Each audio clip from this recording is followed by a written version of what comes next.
biggest misconception of Tom Brady, I think it's that he's cool. is that, yeah, he is cool. No, I think that's the biggest misconception. He's not that cool. Depends. That's the misconception right there. Because he's cool when he's comfortable. He's cool, but no, If he's I think comfortable he's in the situation. I think he's not cool when he's comfortable. I think when he's around us, he's kind of like a dork. Yeah, a little bit. And then when I mean- everyone else, he's the coolest guy, which I still think he's the coolest guy ever. Yeah. But then when you have him around, you're like, he's really kind of a dork. There's some situations where, you know, if he's comfortable, he's more himself. Yes.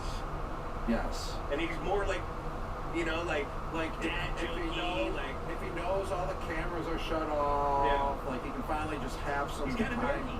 to be Tom. Yeah, kind of dork. Hey, okay, I like But this. you need a little I like dork in this. your quarterback. You do. Oh. Mostly all quarterbacks are a little dorky, and Yeah. that's what makes them quarterbacks. And not all of them, but I'm saying it's kind of like just a trait quarterbacks have. But a little bit, just a little bit in them. He is cool. But he's a little dorky. But you just said he's not cool. No, I said the biggest misconception.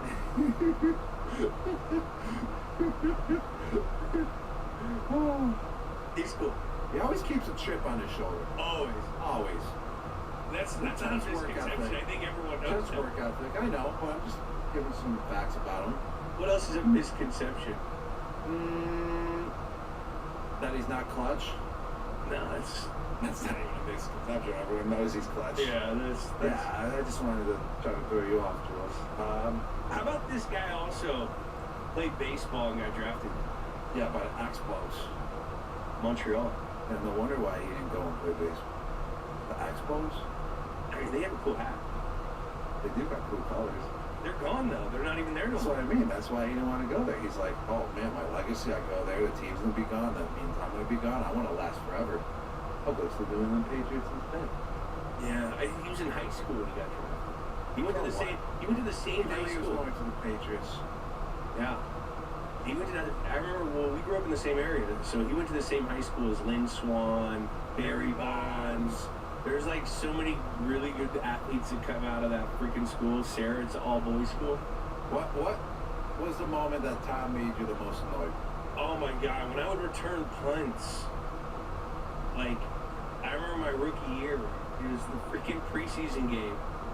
It was my first punt return, and there was a repunt, and I ended up housing the second one. But the first one, I see Tom on the sideline, and he's got a little anxiety because it's his first game from his knee. So he was like coaching me up on how to return a punt. He's like, just get up there, just get up there. I'm sitting there, and I'm looking at him like, fuck this guy. This guy has never done this. He does not know what I'm feeling right now. I was so annoyed with him. And then they repunted it, and I housed it, and I fucking slammed the ball against the thing. I was fired up, and I was so annoyed with him. I was like, this guy he's never felt what it feels to when the guys are running full speed. This is new to me. I never felt it either at the time. So I was like, fuck this guy. Let me do what I gotta do. He doesn't know how to run.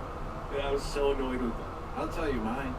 What was yours? When I was a rookie and I couldn't get outside of the defender on a flag route, which is a corner route. So you run about 10, 12 yards and you give a little stick and you break it 45 degrees and run a corner route. And the defender was always outside of me, sitting at like squatting at 10 yards. And he's always says, get outside. If you have a flag route, corner route, you gotta get outside of the defender, or else I will never throw you the freaking ball. So I was a rookie. I was kind of like clunky, so I wasn't really that athletic as a rookie.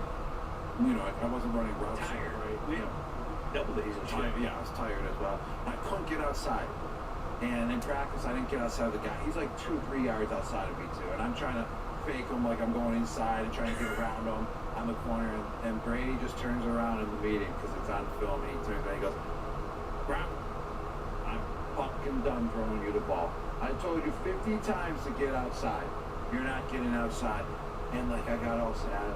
And LG Crumpler started patting my leg. He's like, it's okay, Brad. It doesn't mean it. And I was like, yeah, he does.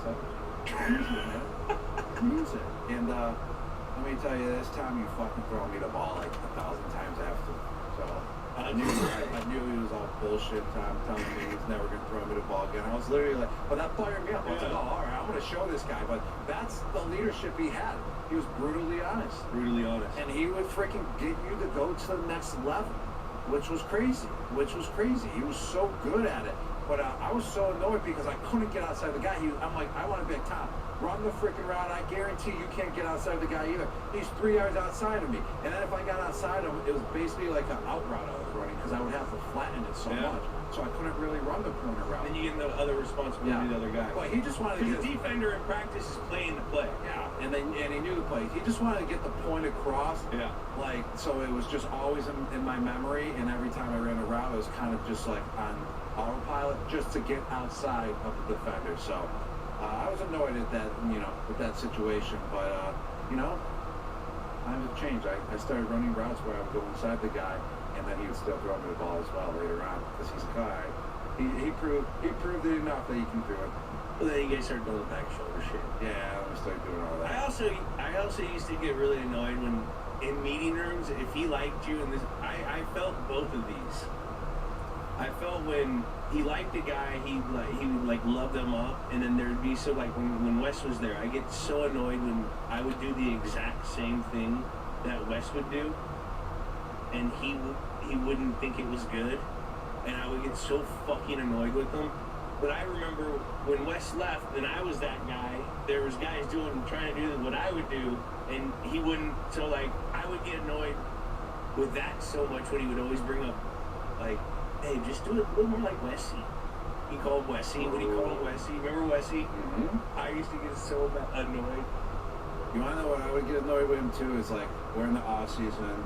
We just ran 50 routes. It's like you and I out there only. We're dead tired. It's 90 degrees outside, middle of the summer. And he'd be like, one more. Just one more route. Because he's just throwing the ball. His arm can throw 150 passes a day. And we're running freaking 50 routes. And he can do one more. So then we would run one more. We give it our all. We're about to throw up. It's the middle of the summer. We probably are hungover. He has no clue what that's like. He used to. He used to. We didn't get to see him though. And then he became lame. Yeah, he became lame for a couple of years. Nah, he back in the day. I guess he wasn't lame. If you're saying he's not lame, he was lame. Okay, say it. Well, he was lame. Yeah. when it came to that, he was lame. We didn't get him when he was young. Yeah, I know. He was already 33 when I first met him. And then I'm like, where's I'm freaking lame at 33 years old compared to when I was freaking 21 to 28 years old. You're right. When he was 23, 24, he was he was the best chugger on the team. He was. He was a dude's dude. So back to the story, he'd be one more, and then you would run one more route, and they'd be one more, and then you just be like, Tom, I'm not after running one more. I just ran 50 routes. One more, bud, one more. You want to get better? One more, and then it'd be 15 more routes, and then finally it was the last one. It was 50, and then you get to 75. He's like, he just wanted 75 throws. Yeah. He wanted 75 throws. Whatever Tom says, you do. Got it. You got 100%. it. I remember those days, man. That's what made us great, though. What was the moment that you felt like you truly gained his trust and that he could rely on you, even if you mess up again, he knows that you're still reliable. You know what I'm saying? What was that moment? What was that catch? What was that play? If it was a practice or if it was a game. Well, because he loved Wes. You just were not playing when Wes was there. Yeah. Okay, Jules? No, but you couldn't have Tom Brady's trust when you were on the bench. It's when Wes left. He didn't like bench players, okay? He didn't like it. It was when he left. He had to trust me. He had to, all right. And then it was week 1 and 13 where we played Buffalo and we went out there and we won. I had 2 touchdowns, and that's when I felt like, all right, because we had some spurts where Wes would get banged up and he wouldn't play. But he didn't trust me until you had to be the guy. Yes, and then he truly trusted you. And that's the situation though. He doesn't really trust a guy that he's not able to throw to. You just gotta see it 18 times practice. Yeah. He has to see it. He has to do the repetitions with you in order to truly gain your trust. And it doesn't happen overnight. No, he gains your trust, and you gain his trust as well. Just over time. overtime. I would say my situation was when we played the Chicago Bears on the one-on-one Panther route when I was going. Was it in the snow? Yeah, versus Brian Urlacher. And he wanted to gain my trust. He wants to see me be physical. That's what he always emphasized to me. Be fucking physical, Brian. You're 260 pounds, you're going versus 180 pounders or linebackers that you're still bigger than. Be physical. And this was the play, Panther out one-on-one. I run into the end zone, kind of hit the guy with my shoulder, and then turn around, and the ball will be right there. Because when you're physical, push the guy back a little bit. When you use your shoulder, you turn around, and there's that little ounce of separation. And Tom can see that. He can see the field. He can see all the separation in the world. Sees it. He sees it. He can see every little detail that's going out on the field. And when he sees that little detail in that route, with the physicalityness, he knows that you're going to be open. There's going to be a little window. I hit Brian Urlacher. We practiced it, and that Friday, he says, I want to see that in the game because I ran it great on Friday. The game comes, one-on-one versus Brian Urlacher. Give him the shoulder, turn right around the ball. It's right there, nice and low, where it's always supposed to be in the red zone. Boom, catch it. And ever since then, I gained Tom Brady's trust right there and then on the spot, which was one of the greatest moments of my career. Yeah, I remember that. He had to see it. That's what makes him. He's a dog, man. He's an assassin. He is an assassin. What's your favorite Tom memory? My favorite Tom memory is actually this is one of my favorite memories of all time. When we were playing the Indianapolis Colts and I ran that 5-yard out route, caught it versus Dequan Jackson. I did a little spin move. He kind of fell, did a little split. It was very great route, great out for the catch too. And then I'm running, I'm going. There's a couple other guys, and here comes Julian Edelman. Kaboom! Just absolutely levels Adams, the safety. Gets him out of my way. I'm like, thanks, Jules, for the block. Then you jump. And then I'm running into the end zone. I jump over Butler. Yeah. DB. Yeah, DB. What's his first name again? Darius. Yeah, Darius Butler, who was previously on the Patriots, and then he went to the Colts, and now he's doing a great job in the media. Yeah, the McAfee show. He's doing a great job. So shout out to Darius Butler. But I jumped over his ass, made me look good, flipped into the end zone. I looked like an athletic 180-pound wide receiver. And then this was the moment, one of my favorite moments with him. Tom loved the route, loved the catch, loved your block. He was so pumped up. He ran full speed from the 30-yard line. And probably because I got him a touchdown on a play where it never should have been a touchdown. Yeah. And he came running full speed and jumped on my back and went for a ride, man. He was like a pony on a horse, man. I brought him for a ride, man. I was carrying Tom Brady around in the freaking end zone. He was on my back. He was on my back. Put the pony on the horse's back. I was waiting for him to drop that corner in so the ride can keep on going. Yes. I didn't want him to get off. I was like, Tom Brady's on my back. Like what else do I need in my life? Oh my God. Yeah, and it's one of my favorite pictures to sign to this day as well. I don't think he ever signed it. It cost like $5 billion to get him to sign a picture. So I always sign the picture of him on my back.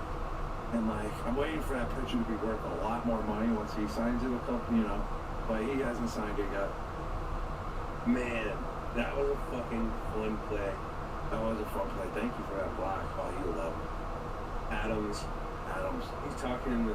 He's a good safety. We used to battle. He was with Denver a bunch. He battled us a lot, man. He brought it to me. He wasn't scared. He was good. Yeah, there it is. There's a picture right there. There it is. Signed. There it is, man. He's going for a ride. I'm still waiting for those quarters, Tom. Oh my gosh. There's Tim Wright right in the back too. We won the Super Bowl this year, didn't we? Yeah, we won the Super Bowl this year. Yeah. Yeah, I think it was. Who-Man was a tight end as well in the team. Tim Wright and Who-Man. Oh, I love Who-Man. Now, what was your favorite memory, Jules? My favorite memory was when it kind of that 14 when we hit that route. He came up to me afterwards and he goes, "That was a championship route." And it was just nothing crazy. That's special. And he goes, "That was a championship play." And then we didn't win the game. You're making me want to tear right now. Him saying that's a championship route, that's a championship play, that means a lot. Yeah, and then afterwards when we won You know, like that was when he got 4. And I just remember, you know, there were so many memories of him, like you said, how he's having the ticker of the Super Bowl location and the whole story where I said, man, I'm going to help you try to get to Joe. And because we were both Bay Area fans, loved Joe Montana. And I told him he was the greatest quarterback of all time. And you know, that was just a fun memory. There was so many, it's hard to fucking do one. All right. I mean, I'm going to start crying. I know, me too. There's a lot of memories with Tom. It's just great to see him. He's doing so good in the broadcasting booth. I mean, if he just puts in 10% of the effort that he did with the game of football in his after career, his post career after football, he's gonna have the whole world just Which you know he is. to eat from. He's gonna be successful in anything that he does, and that's what he's gonna do. He's actually gonna go 100% all in with what he does. He's great in the booth, like I said, and he's been improving so much every single week. And it just shows he is actually human. I mean, week 1, he was good. He got the win, but he definitely could improve. And then all of a sudden, week 2 and 3, you're like, what the heck?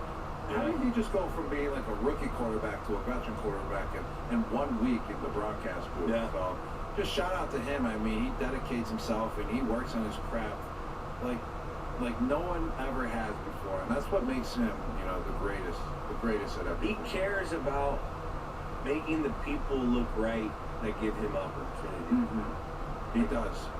He cares about. He takes it to heart. And he cares about showing the people that has passed on him that they fucked up too. Yeah. He loves that too. He likes that. So don't ever pass on Tom Brady. No, I won't. The only thing I'll pass on is that I was kind of a little hesitant when I said he was lame, but he was pretty lame, except for when he wins a Super Bowl in Tampa Bay and he gets hammered on a damn boat. Like, where was that fucking calm around us? Mm-hmm. That was bullshit. Mm-hmm. Like, I was waiting for that the whole entire time in New England. I was too. That's why I went to Tampa Bay. I went there for that moment. I didn't really work. I just wanted that moment that I could actually get wasted with Dom. But guess what? He was on a separate boat than me. I didn't even see him at that boat parade. So guess what? I still never had a drink with Tom. It took me all the way until the roast to have a drink with Tom Brady. And that's why I was in the roast. I said, Tom, I never had a shot with you ever in my life or a drink. And he took a shot with me at the roast. So that was a cool moment. Yeah. Man. Well, I mean, it's been 33 minutes. How long can we talk about this guy? I think maybe we should have him on again for another episode. Because literally, I can talk about this guy all day long. I could go literally 2 hours. The more we talk about him, the more stories that pop up in my head. The more stories about him on the field, off the field, what it's like to be around him. We could talk literally for 4 hours straight, Jules. What kind of dude is Tom Brady? What type of dude is Tom Brady, ladies and gentlemen? I think this is easy. Freak, dog, whiz. I think this is easy. Dude. I don't know. What do you think? If it's easy, let's hear it. Let's hear why it's easy. He's just a fucking dog. He is a dog. Mental, physical toughness, always motivated. He didn't have the pedigree. We saw the Brady 6, the 6 guys before him taken in the draft. Like, he always had to go the long road. He always had to work for everything. Even when he was at his top, they were always talking about someone else. He's a fucking dog. Yeah, I wouldn't say freak, because a freak is like someone that has like the most athletic ability in the world. And he didn't really have the most athletic ability. But what's made him so great was that he didn't need the athletic ability because the dog was working harder than the athletic dog. You know, that wasn't the freak dog that really, or the freaky person that wasn't really working. I think he's got You know what I mean? skillness. He's got Skill, like shooting, like base. Like, it's kind of like an archer. Freak instincts. He can throw. Yes. He can like throw rocks really good. He can probably skip a rock really good. He probably like really that. good at pool. Yeah. Like Ping pong. Well, Yeah, you always beat him. Never mind. He's not good at ping pong. paddles. Yeah, he gets really mad when he loses. See, that's a dog. That is a dog. That's a dog. He wants to go again, though. Wants to go again. He won't let you leave. Wants to go again. He won't let you fucking leave. I mean, we haven't even got to this guy's looks yet. Either. I mean, we can just say that he's a stud real quick just because of how good he looks. Yeah, I mean, he looks younger than when he got in the NFL. Like, he's chin, jawline, facial. Beautiful Just, blue he eyes. posted a picture the other day on Instagram, like, he's got like six pack now, but arms are jacked, like, I mean, he's doing wild. 2-day. He is doing 2 days. He's so. doing 2 days right now. He's got his body. He's still. So that's why maybe AI was fucking right. He's maybe Is he coming AI. back? AI is Tom Brady coming back. I don't know. He got six pack. He got a little. His hair's looking as brown as ever. He gave me the supplement. He saw my gray hair and he goes, babe, here, And he's still take this what? fucking Uisha. I think it's like Uisha or something. It's some Chinese medicine. And you put it in the shake, and Put it in the shake this and my morning. hair's already growing. Is my hair darker? That's why I don't have a Is hat it on the darker? show. I wanted to show off my hair because I My have hair a darker? Oisha product. It's like I don't know how to pronounce Uyashi, it. It's Uishi. Ushi, I got hair. I don't. Whatever it is. Look at how good his hair looks. Good looking guy. Man, he's a dog. All right, he's a dog. He is a dog. It's official. Tom Brady is a dog. Man, we could talk about him forever. Forever.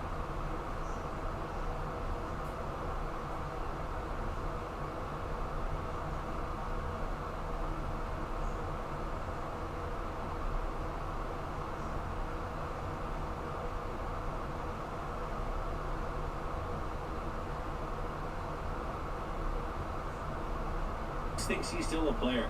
Coach just blows the whistle and just starts screaming at everyone, get out of here. Grable joined the fight to break it up. What? Graves. Could you imagine Bill doing that? Welcome to Dudes on Dudes. I'm Julian Edelman, And I'm Rob Gronkowski. and this is the show where your favorite dudes talk about their favorite dudes. We're talking. Julian paid a visit to Patriots training camp, the NFL season predictions, and the NFL preseason is kicking off right around the corner. Then we wrap it up with the chills dude of the week presented by Coors Light. Let's go. Dudes on Dude is a production of iHeartRadio. Jules, what's going on with your neck? What happened right there? What is that? Like, what's that called? That little This. Band-Aid. This is an incision. An incision mark that's covered Bandaged. up. What happened? Yeah, the bandage. What's going on? What's going on? I had a disc replacement surgery on my C6, C7 vertebrae. So since I've been playing, I had my shoulder redone. Right going into my final year. Remember when I had the AC joint? Mm-hmm. They fixed that, and I started getting pain in the back of my shoulder, or back of my shoulder. From there on, I always had kind of a little ache, and it's been going on for like 5 years. And I've been bitching and complaining about my shoulder. I keep on thinking, it's just because of this goddamn shoulder reconstruction surgery. Finally go see Neil Elitrosh out in LA. He's the shoulder guy. And he goes, this ain't your shoulder, it's your fucking neck. So I go and I'm like, what do you mean it's my neck? He goes, well, there's a bunch of nerves that hit up on your neck. They can shoot signals down to your tricep, your hand, which I was starting to get my hand numb. My tricep was starting to tingle. And I finally saw him, got an MRI, and they're like, yeah, you have a full degenerated disc space, whatever. We need to get you, how's your pain? And I'm like, I'm in kind of pain, but not a lot of pain. Anytime I drive or I sit and do nothing, that's kind of when I feel it. When I'm active, it kind of warms up. So I went on Protozone, and they put me on a steroid, which is like an oral steroid. You take like 6 pills in 5, 4, 3, 2, 1 to try to get the inflammation down. We do that, it feels better. And I go and do that goddamn movie, a movie in Atlanta. Yeah, movie. A movie. Not that movie, but a movie. A movie. A movie. And I was there. I took a flight to Atlanta. Atlanta's a sneaky far flight from California. It's sneaky far. It's a sneaky 4 hour. It's not like, I thought we were going to Texas or something. You get 2.5, you're there. I sleep weird on the way back, and I wake up and like my neck is like on fire, or my shoulder blade and it is on fire. And so, go get a fucking epidural.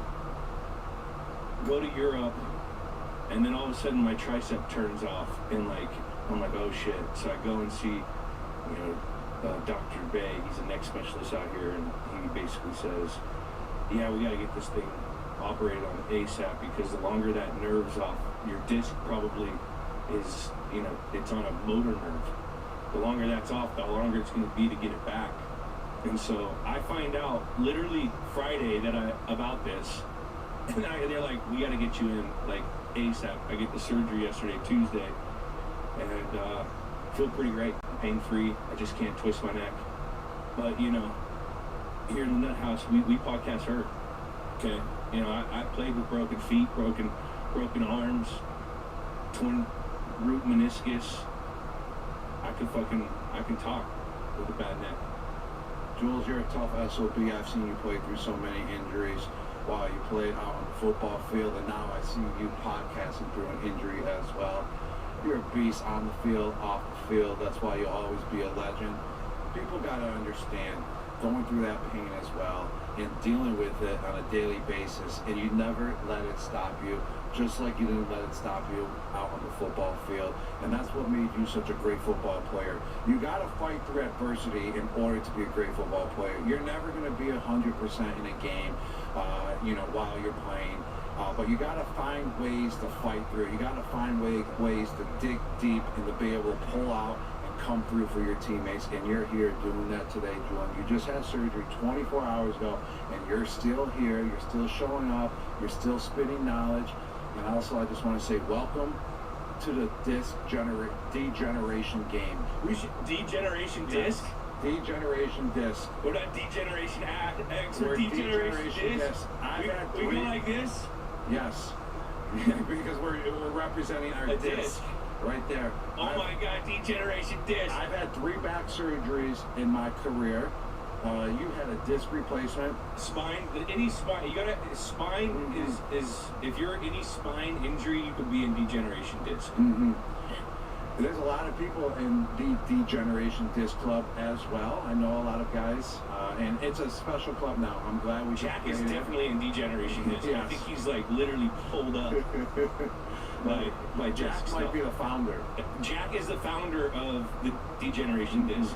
Also, I gotta let everyone know I set a record. What was the record? I set a record for the fastest dip out of surgery. I took a dip. As soon as I woke up, I looked at the nurse. I was like, "Can I make the record for the fastest dip out of surgery?" She goes, "Well, no, you can't." How fast was it? Well, then I looked at Ryan and said, "Give me my dip." He's like, "Here." I think it was probably, I don't know. You're still kind of weary. I don't know the time. Ryan, how much time was it? He's shaking his head. 30 minutes, like 5 minutes after the anesthesia wore off. 5 minutes after anesthesia wore off. And then how long did you keep the dip in for? Oh, I kept it in probably like 8 hours. 8 hours? Yeah, After forgot surgery? it was in. Forgot it was in. But You might be the first one to ever pull that off. I think I'm telling you, bro. But whatever, we're good. So let's get into it. But speaking of it, they banned fucking smelling salts, which I don't know. That sucks. It's stupid. Kind of stupid. I mean, what was the reasoning? Well, because they say because if you have a concussion, it can wake you out of the concussion or something. It's something to do with head stuff, which, like, it is what they put in front of your nose when you're knocked out to wake you up. Mm-hmm. So, I don't know. I feel bad for the boys because we used to do it remember what would Tom do before every game? You put a couple of the smelling salts, you break them in half and then put them in a cup so that it makes it more concentrated. And Yeah. you sniff the cup and boom. You just And you pick up pass it right on the around. spot. It's like everyone hitting the joint. Hey, man, hit it. Let's go. We're about to go to war. Let's Pass go. it Bam, around. bam, bam, bam, bam. Man, that sucks, man. I remember, James Devlin he used to bring a box of smelling salts in the weight room. And before every time he would go up, he would hit a salt just to get hammered. Not hammered, but it just gives you a little crazy. How strict are they going to enforce the ban? I know, right? Are guys going to be You can sneaking have us? them in your pocket. You can walk into the bathroom, pretend you're taking a number 2 and just be sniffing smelling salts while. Well, they got test you. Do they have a test to know if you're on a smelling salt? Yeah. There's How no are they gonna testing know? for it. Is there going to be like a spotter? we have a head spotter. Now there's a fucking smelling Is spotter. it going to be like a COVID spotter if you weren't wearing your mask inside the building, that he was going to come find you and tell you to put the mask back on? So is that kind of going to be the same thing? Someone just looking around, spotting to see if there's any salts. Anyone has them in their pocket, anyone sniffing them in the bathroom. If he finds you, kabam, you're in trouble right on the spot. It's gonna be a full like prison. Guys are gonna be sitting around like. You think the fellas aren't gonna be smelling those salts? They're gonna be like passing them off and like with like little handshakes and just. I mean, it's understandable, like the reasoning behind it, because the NFL does preach, let's lower the concussion rates and make the player safety a high priority. So I understand what they're doing, but it's freaking smelling salts. They got me. It's smelling salts. How about maybe if you had a concussion in the last, 3 weeks, or you just got one, then smelling salts are banned from you. They gotta find. They got. Like, if you're totally healthy, smelling salts should be totally acceptable. I don't know the scientific backing behind why we probably shouldn't use it. It probably is like killing your brain cells immediately when you're sniffing it. It can't be good for you. I mean, I literally just shed a tear. 1 or 2 sniffs, every other day is not bad. Moderation. I mean, I only found out because, I'm in post-op watching Inside Training Camp, and fucking Kittle, and they're at the Niners, and Kittle goes on, he's not even in an interview, he comes up, he's like, they're banning smelling salts, which I was like, man, that's crazy. That's gonna suck, because, like, I don't know, it's just, there's gonna be something, now, don't the rappers now have, like, little Vicks pop smells? It's gonna be Vixen, the little Vicks the sniffs? Have you seen those? I've never seen those ones. Guys now have like little chapsticks that smell like Vicks, and they smell it. Those are like super popular right now. So a guy's just gonna go to that? What's in there? Menthol and camphor? Yeah, Right? yeah. Mm-hmm. It's the menthol that gets you going. Maybe everyone just maybe this is a big play for Vicks Vapor Rub. Maybe the NFL has a fucking deal with Vicks Vapor Rub, and they're like, you can't use this. You have to use this. Possibly. The NFL always has tricks up their sleeves. We got to see what Kittle does, because I can't see Kittle just going cold turkey. No freaking smelling salts. That guy, for a game, 0. I was never really a big smelling salt guy. I would do them because, like you said, Tom would be handing, passing the cup Peer pressure around. got you. But it never not